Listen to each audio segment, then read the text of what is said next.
Bienvenidos al canal. Hoy quiero trabajar contigo la teoría de estadística, que es fundamental para desarrollar el análisis de la investigación que vayas a realizar. Así es que te invito a que tengas tu libreta, tu lápiz, para que tomes nota, tus colores, para que queden tus apuntes súper lindos. Así es que si ya estás listo, vamos a aprender. Lo primero que vamos a definir es a qué le llamamos estadística. La estadística es la rama de las matemáticas aplicadas que tienen como objetivo recolectar, organizar, resumir, presentar y analizar datos numéricos relativos a observaciones que traen como consecuencia extraer conclusiones válidas y la toma de decisiones lógicas basadas en dichos análisis. La estadística se puede clasificar como estadística descriptiva o estadística inferencial.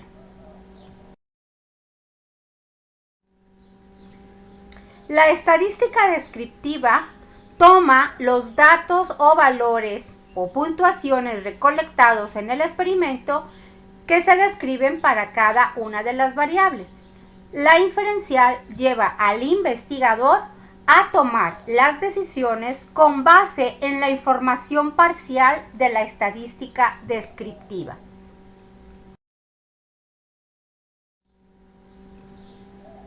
Primer concepto importante: población. ¿A qué le llamamos población?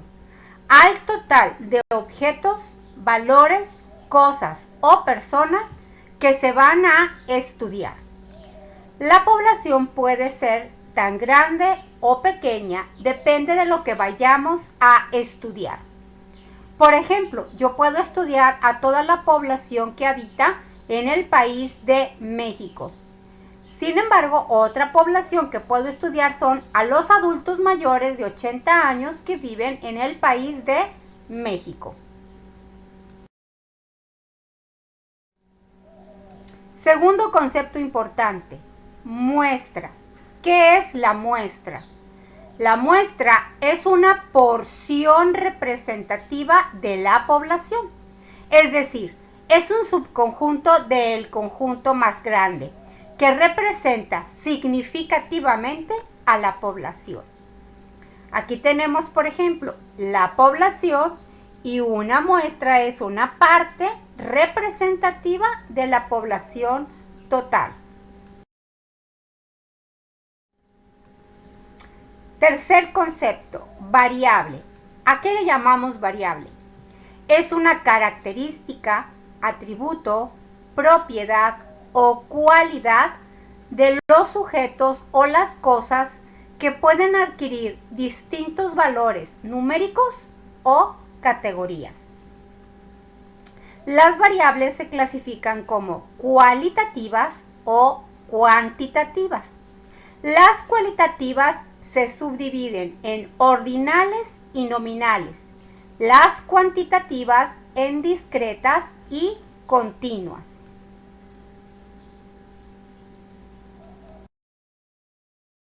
Veamos la variable cuantitativa. Son aquellas características o cualidades que se pueden mostrar o expresar a través de un número. Estas pueden ser discretas o continuas.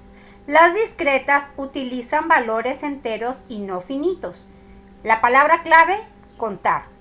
Número de estudiantes es un ejemplo, número de goles, calificaciones obtenidas, número de hojas, número de pacientes.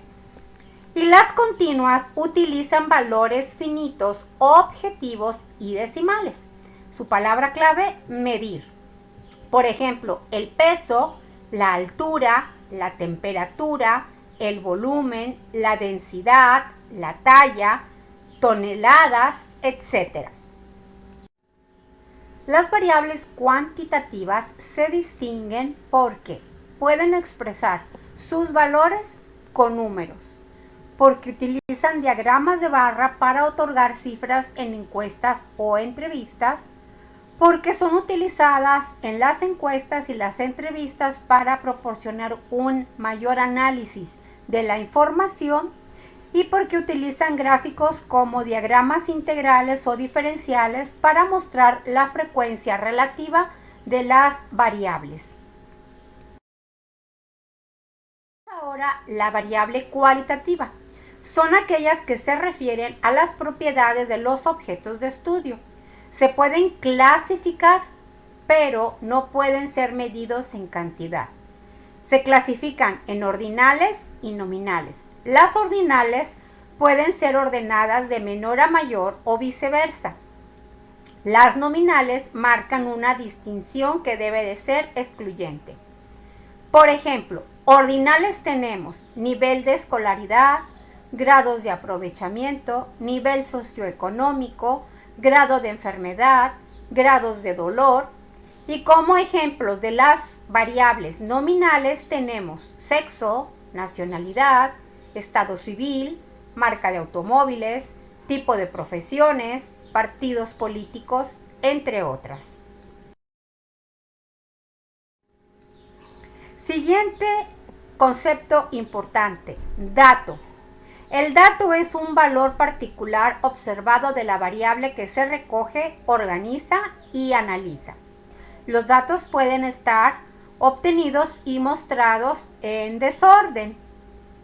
Los datos se organizan en una tabla de frecuencias en orden ascendente o descendente y posteriormente después se pueden graficar los datos de una población o de una muestra. Aquí te pongo un ejemplo organizado en una tabla de frecuencias y después organizados en barras o en una muestra gráfica circular. El siguiente concepto importante es organización de datos. La organización de datos es el arreglo de los datos en una forma más sencilla de presentar los datos a través de una tabla de frecuencias. Se colocan los valores en orden ascendente o descendente. Aquí te muestro una tabla donde estamos poniendo la información acomodada en una tabla de frecuencias.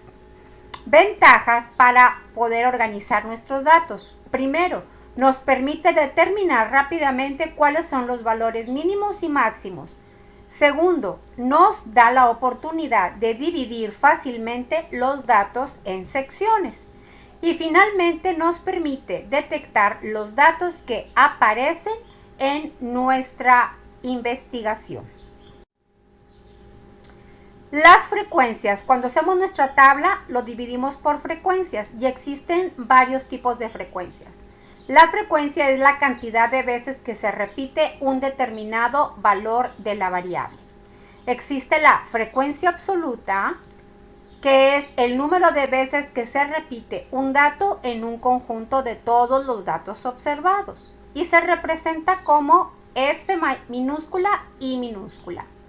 Frecuencia acumulada es la suma de las frecuencias hasta ese dato, es decir, es el cúmulo de sumas de frecuencias anteriores a la misma y se representa por lo general por una F mayúscula y una I minúscula. La frecuencia relativa es la proporción de veces que aparece ese dato con respecto al total. La suma total nos debe de dar 1 y n es el número total de datos de un conjunto. Y esta es la fórmula que vamos a ir utilizando para sacar cada frecuencia relativa. Se representa como h subíndice i igual a fi, es decir, frecuencia absoluta entre n, que es el número total de datos del conjunto. Y finalmente hablamos de la frecuencia relativa acumulada, que es la suma de las frecuencias relativas hasta el momento y se representa con la H mayúscula y la I minúscula en subíndice. Muy bien, después de esta teoría veremos algunos ejemplos donde vamos a trabajar toda esta información. Así es que no te pierdas el siguiente video donde vamos a hacer ejercicios donde aplicamos todos estos conceptos que acabamos de explicar. Tenlos a la mano y anotados en tu libreta para que los podamos utilizar en el siguiente video. Te mando un beso muy grande. Gracias por ver este video, por estar suscrito, por regalarme un like y poder llegar a muchas personas que necesitan la ayuda para estudiar estos temas tan interesantes. Dedicamos este video para mis alumnos que me ven en España. Los quiero mucho. Gracias por compartir. Espero que estén todos muy bien. Les mando un beso desde las tierras regias. Hasta luego. Bye bye.